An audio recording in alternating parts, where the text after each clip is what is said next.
Welcome back. Anoichi Hashem Elokecha asher hoitzeisicha me'eretz Mitzrayim mibeis avodim. Hashem starts giving over the ultimate guide to the ultimate nation of servants by telling them the first thing to know and the first thing to remember is Anoichi. It is me now, it was me then, and it will be me forever. Remembering that there is only one master.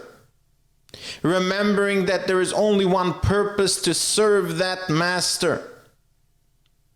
Remembering that our entire being as a nation was created by Hashem, taking us out from being servants to a human king in order for us to become his servants.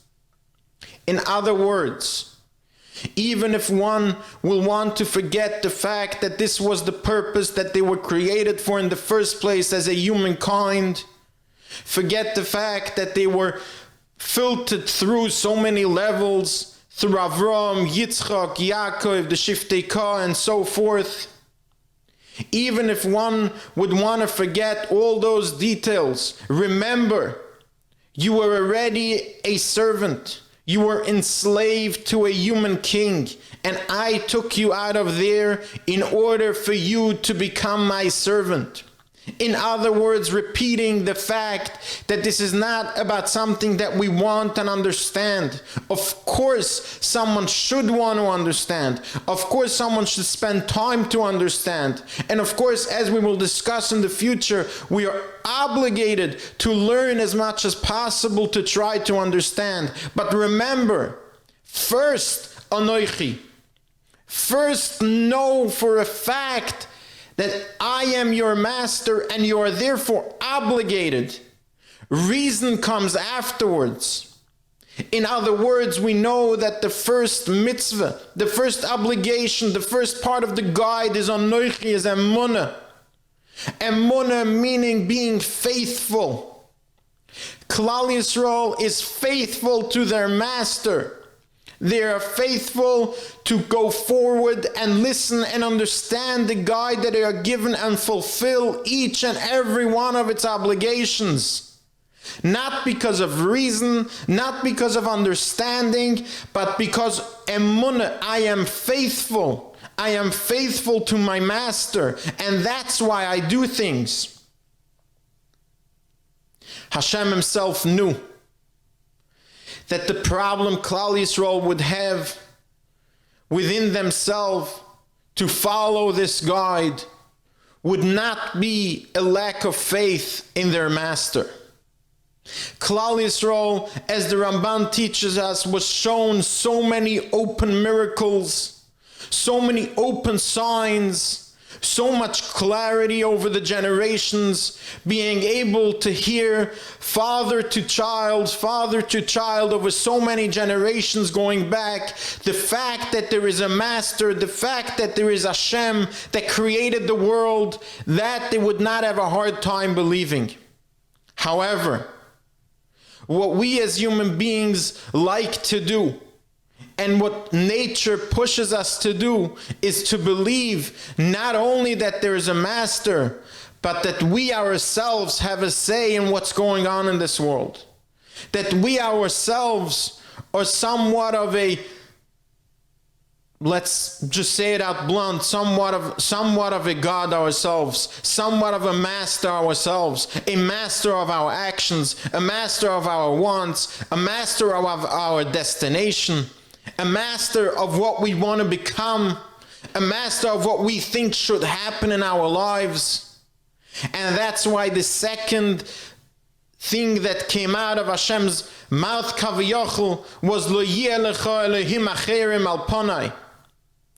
Even though I know that you will be okay in accepting that I am Hashem, creator and master of the world, your master, and you need to serve me, I know that you will want to serve yourself.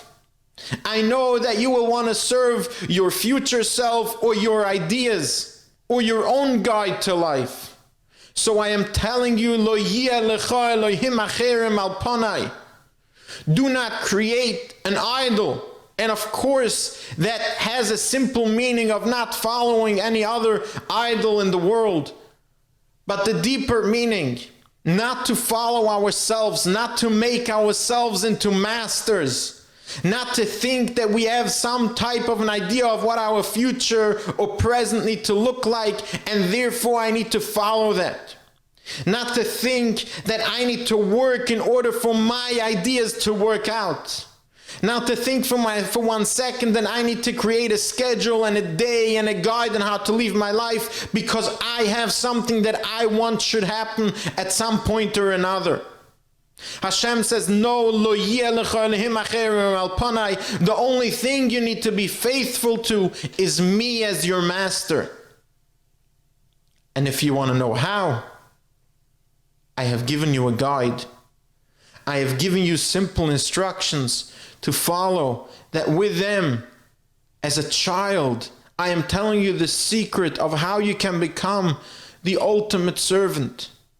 I'm telling you the secret of how you will be able to fulfill your purpose in this world.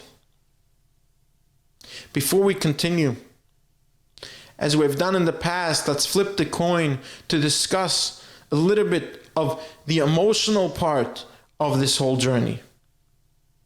Imagine if I tell you that there is a very, very rich merchant that sells diamonds, and one day he found himself with a beautiful diamond that he had to send to a VIP buyer.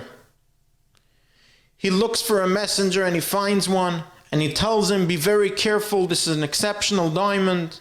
Please take it to the buyer and bring back the envelope for payment. The messenger goes and he fulfills his duties as he's supposed to. He brings the diamond to the buyer and receives a big envelope and takes it back to the merchant. As he returns to the merchant tells him, here is your payment, and he hands him the entire envelope. The messenger says, what do you mean? I don't understand what's happening here. Maybe 5%, maybe 10%, but the entire envelope? If I tell you this story, I'm assuming you have one of two responses. Or it never happened and it never will happen. Or please give me the number of that merchant. But of course, the answer to this anecdote is so simple. Hashem put us in a world. He gave us the exact details of how we're supposed to do things, what we're supposed to do. He's providing for us the needs that we have to travel to that destination. He's providing for us the ability to do everything that we're supposed to do, and then at the end tells us that we will receive the entire envelope. We will receive the ultimate reward for doing exactly what we were born to do and what we were provided for to do. And of course, that is the essence of being a child whilst being a servant.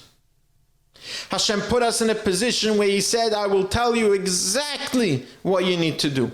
I will show you exactly what you need to do. And I will provide for you whilst you're doing what you need to do. And then I will reward you for it.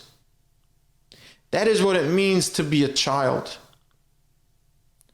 Now, as we continue and we will go through certain steps of how a person can try to figure and take these ideas and put them into his day, what we will see is one thing. Not only did Hashem give us all these steps as a guide to get to our ultimate purpose, but indeed, He put into these steps measures that could bring us to a level of happiness on a daily basis, to a level of accomplishment on a daily basis.